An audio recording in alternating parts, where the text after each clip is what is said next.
Baik, jadi kita lihat pada hadis Nabi SAW. Kita tengok pula. Kita Melani kita cuba ambil faham sedikit kan. Sebelum kita sampai tentang tajuk kita sekejap lagi. Jadi satu hadis mafhum dia daripada Aisyah radhiyallahu anha yang isteri Rasulullah. Beliau bertanya Nabi tentang penyakit taun. Lalu baginda memberitahu kepada beliau, sesungguhnya ia merupakan azab yang Allah hantar kepada sesiapa yang dia kendaki.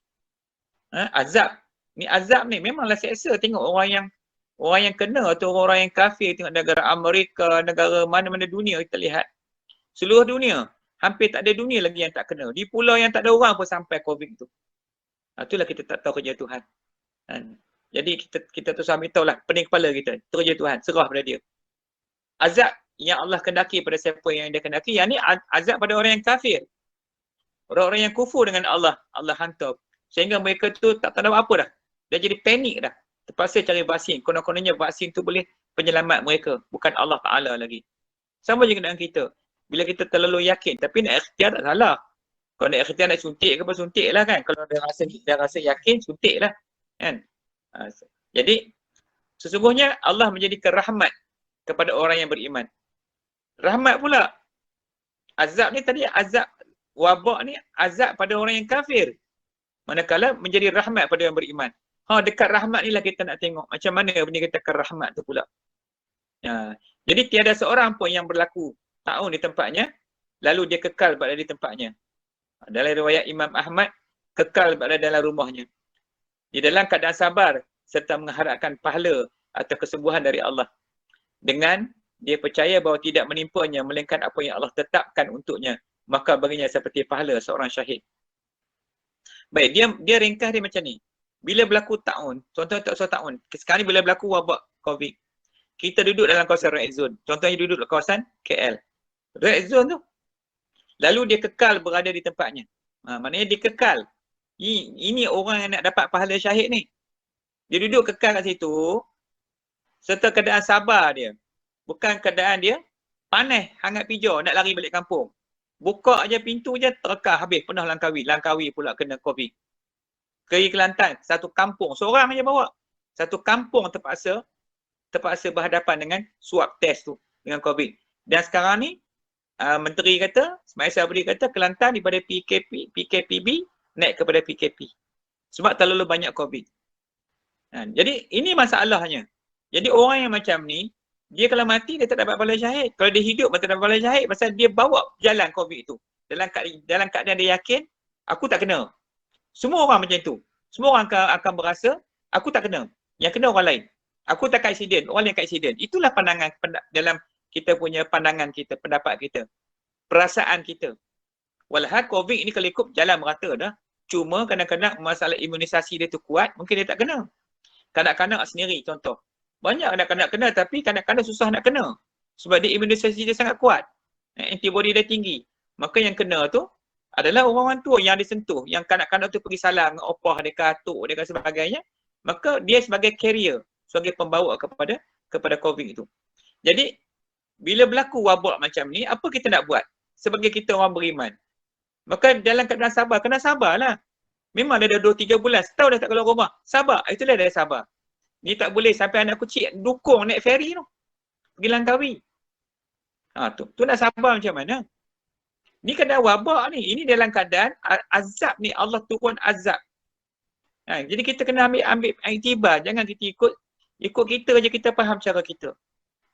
Tu Nabi kata, dalam keadaan sabar serta apa? Mengharapkan pahala ataupun kesembuhan dari Allah. Maknanya minta terpelihara diri dia daripada dijangkiti akan COVID itu. Dan dia percaya, maknanya dia yakin bahawa COVID itu tak akan menimpanya melainkan apa yang Allah telah takdirkan untuknya. Dia kena yakin dah Allah tak akan menimpanya, insya-Allah. Yakin, dia yakin. Tapi kena duduk macam mana yang Nabi sebut lah. Kalau dah melilo merata, berjalan pergi shopping sana, pergi daripada Kuala Lumpur bayang. Kuala Lumpur berjalan berapa jam nak sampai Langkawi. Gila, Kuala Kangsar KL juga 8 jam naik. Tak apa, yang penting nak berjalan. Pergi Perlis, bawa ke Perlis pula. Sekarang ni, pasal manusia macam ni lah yang menjadikan COVID itu tersebar dengan cepat. Sebab apa? Sebab orang beriman, orang dia tahulah dia beriman atau tidak. Dia duduk seronok dia nak berjalan. Memanglah dia ada duit, dapat ICNA lagi, EPF lagi. Duit tu untuk perbelanjaan kemudian hari, bukan untuk skopor habis dengan berjalan. Okey. Baik, so jadi maka orang yang macam inilah Allah bagi dia, Allah memberi kepada orang macam ni pahala seorang syahid. Makanya kita duduk di rumah dapat pahala pergi perang syahid. Dia bersabar atas kesusahan tu. Duduk di rumah. Buat apa di rumah? Uzlah. Ni masa uzlah. Allah bagi PKP. Bukan Ismail Sabri yang suruh PKP. Allah yang bagi. Allah yang perintah. Maka Allah ilhamkan melalui kerajaan Malaysia, melalui menteri dan sebagainya, KKN dan sebagainya. Maka KKN melihat kena PKP. Nak ikut balik sunnah Rasulullah. Maka PKP itu sebagai satu uzlah untuk kita. Tak usahlah kita nak pandang gerak kerja itu daripada makhluk. Pandang balik daripada Allah SWT. Baik. Itu ringkas. Kemudian beliau berkata lagi, Rasulullah menekankan konsep tawakal yang sebenar. Apa dia? Iaitu bukan hanya berserah kepada Allah tapi tanpa berusaha mengelakkan diri daripada risiko. Maknanya konsep tawakal ni kena usaha, kena ikhtiar. Maknanya jangan pergi tempat tu. Kalau nak pergi pun pakai face mask, pakai apa semua tu, kita pergi. Kemudian balik rumah macam-macam lah ni kaedah orang ajar dah. Ada yang pakai suap, ada yang pakai apa ni, yang makan batu sauda, yang makan apa nama ni, apa panggil tu, dia menggunakan apa ni, wap sedut. Ada orang kata wap tu bagus, mungkin ada kebenaran dia kan? Bila wap tu dia steam dalam hidung tu, sebab bila kita apa, kalau kita berkumur dengan Listerine susah nak sampai, tapi ada pula orang kata dengan Listerine tu boleh menghilangkan boleh matikan apa ni, COVID tu. Baik. So jadi kita berusaha minum air kelapa dan sebagainya, ikhtiar kita. Maka makan makanan sihat, jaga. Jangan pergi tempat yang ramai, nampak orang ramai jangan pergi. Tak payahlah pergi shopping musim ni. Kan? Online. Sekarang online, banyak shopping online sudah. Kan? Kita kena bersabar untuk nak sebelum ni. Sebelum ni kita bebas berjalan. Baik, jadi Nabi kata apa? Apabila kamu mendengar berlakunya wabak ta'un di suatu negeri, maka janganlah kamu memasukinya. Apabila berlaku dalam negeri yang kamu berada di dalamnya, maka jangan kamu keluar. Hadis Bukhari dan Muslim. Ini perintah. Yang Nabi sebut itu perintah. Perintah ni daripada Nabi, tapi datang daripada Allah Ta'ala. Maknanya bila ada kawasan wabak sekarang ni, saya sendiri dekat di Kuala Kangsar ni contoh. Dengar dah banyak tempat dah kata ada. So, kita pun pesan budak janganlah pergi dah, tak payah keluar dah. Sebab apa dah? Dah dekat depan mata kita. Mungkin kita lalu tu, kawasan tu dah ada COVID kita tak perasan. Mungkin COVID tu ditunggu kita je. Nak melompat kat kita tak tahu. Tu punca dia. Lepas tu Nabi tak bagi. So kalau banyak berlaku dulu di rumah dia diam. Macam mana kita PKP mula-mula dulu. Keluar rumah tak boleh. Sampai dia putus rantaian COVID tu. Ini perkara baik. Jadi, jangan jadi penyebar virus.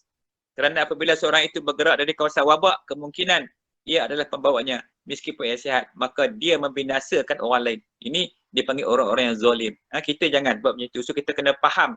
Jangan ingat seronok kita ya. Oh boleh berjalan sana sini. Ya, tak betul macam tu. Kita ingat apa yang Rasulullah sebut. Baik, okey. Habis bahagian COVID.